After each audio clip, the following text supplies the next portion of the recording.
My fellow reef builders, we are gathered here today to discuss the brand new 6th generation Radion LED light from Ecotech Marine. In our previous video, we did a deep dive, hands-on on every aspect, comparing the 5th and 6th generation Radion Pro, as well as the 5th and 6th generation Radion Blue. In this video, we're really going to focus on the whiter version called the Radion Pro. It's still a really diverse spectrum, but we're going to take a look at the different color channels, run through the Kelvin slider to see how these lamps compare and how they differ, and most importantly, probably the most important change to this light is the spread, and we'll throw a couple par values for you guys to chew on. So thanks for joining me on this video, and let's dive into it. It was about a month or two ago that Ecotech Marine reintroduced the Kelvin slider that lets you control all channels at the same time to achieve a desired color temperature to the overall lighting. So on the right side, we have the 5th generation Radion Pro, and on the left side, we have the 6th generation Radion Pro.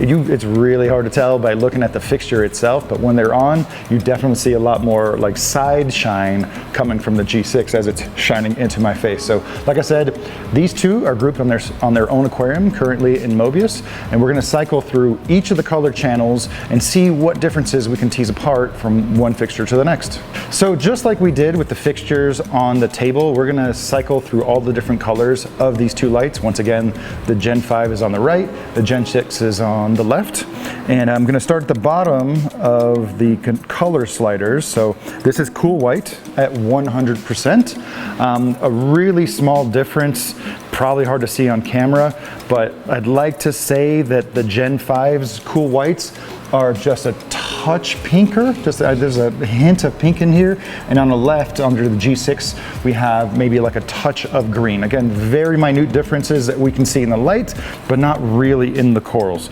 So get rid of cool white.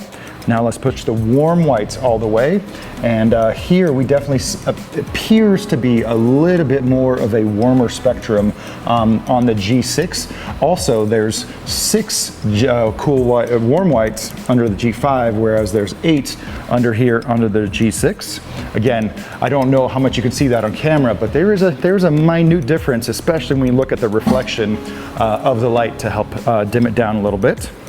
The next two colors are in smaller numbers, so you're not really going to see a huge difference. This is the red color channel, and once again, actually you can see it a little bit more in the tank this time around. The red of the G5 is just a little bit pinker if you just look at the glow coming from the screen, whereas here on the left, it definitely has a little bit of a deeper red quality.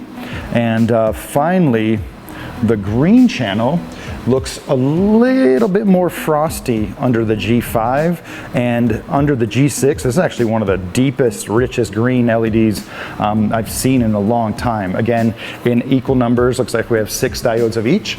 So those are going to be kind of, we have the nutritious spectrum from the white, we have the accessory colors from the red and green.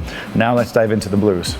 All right, now it's time to dive into those blue LEDs, and first up is the blue LED, and this is where we get one of our first major differences because there's a lot of them in each light, and if you can see the whole tank at once, definitely the blues of the G6 appear a little bit crisper, a little bit greener.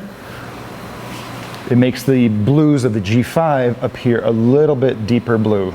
You can really see when you look at the back wall. So that's going to be the blue LEDs. And now the Royals. The Royals definitely have changed. The wavelength has been shifted to smaller wavelength. So the royal blues under the G6 definitely appear a little bit more purple than under the G5. Corals still look good. They still look great under each one. And now for one of the most pronounced changes is the violet. Not just because they're one of my favorite colors, but there's twice as many on the tank in the left. This is not one of those colors that you can see much on its own, but it does really help to bring out a lot of colors. And then the dimmest color is going to be the ultraviolet. There's a lot more UV and a new color of UV. I doubt that any of that is coming up. So now I'm slowly going to ramp up all the color channels, and we're going to see what both lights look like at full brightness.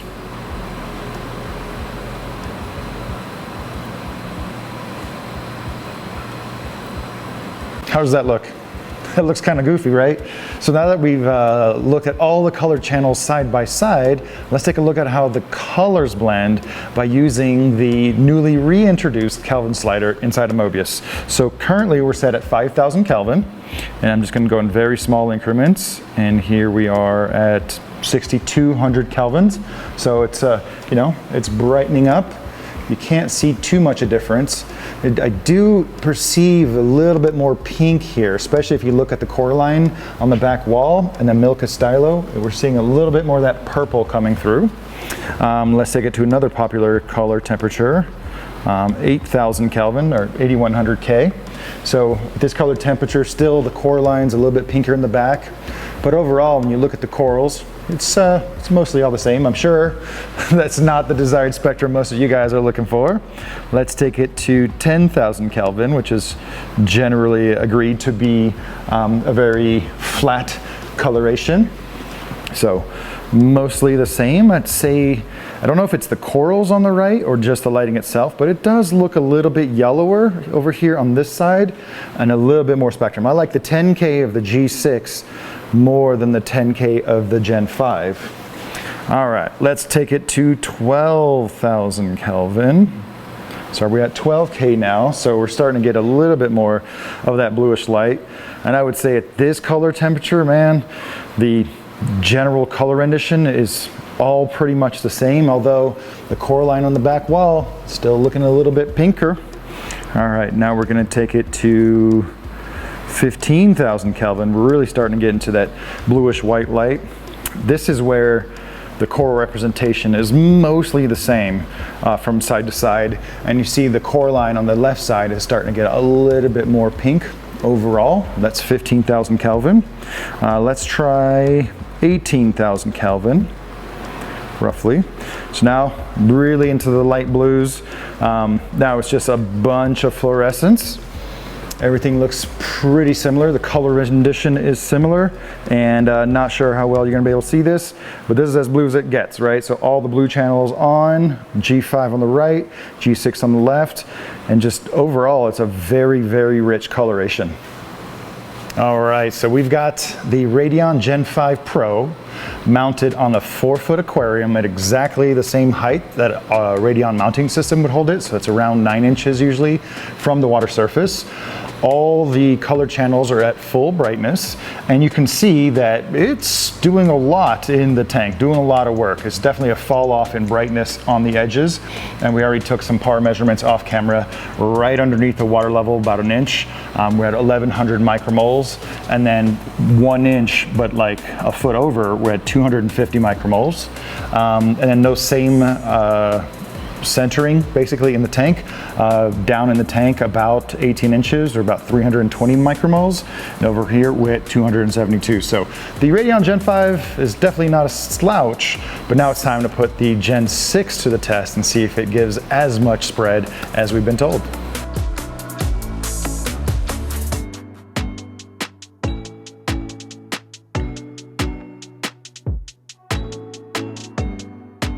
I hope this looks as dramatic to you as it does to us in real life, because when we threw on the 6th generation Radion Pro, whereas before the light was really falling off at the ends of the aquarium, the G5 was giving us about 25 inches of really well illuminated light. Here we're definitely looking at 36 inches through the main part of the tank and still usable light across the 4-foot bottom of the aquarium. So our lighting intensity went from 1,100 micromoles to 800 micromoles, so a little bit of a drop off because they're sending the same amount of light outwards.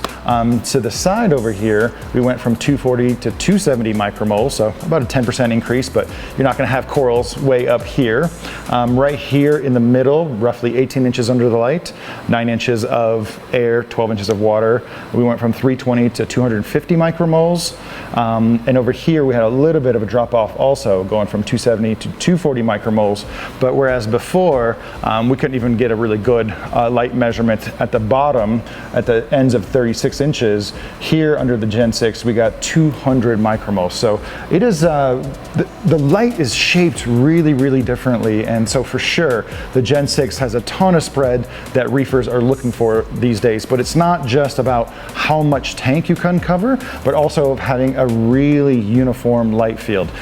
There's going to be naturally a spike underneath the light, but it's much smoother than it was before, which should be a lot more usable for intermediate and advanced reefers to avoid burning their corals.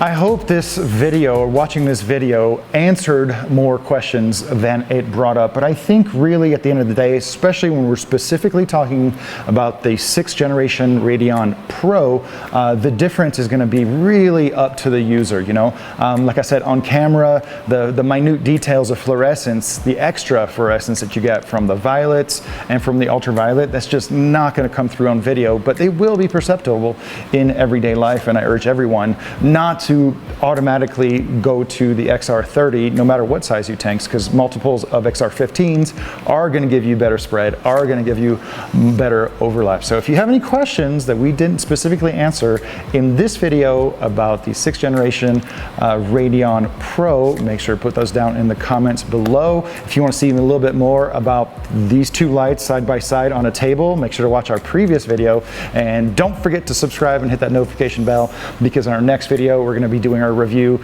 of the Radion Gen 6 Blue, and it's a very different result because we have those running side by side over some light hungry corals, and we're already seeing some pronounced differences. So thank you for joining us on this video. Hopefully we'll catch you guys on the next one, and thanks for tuning in.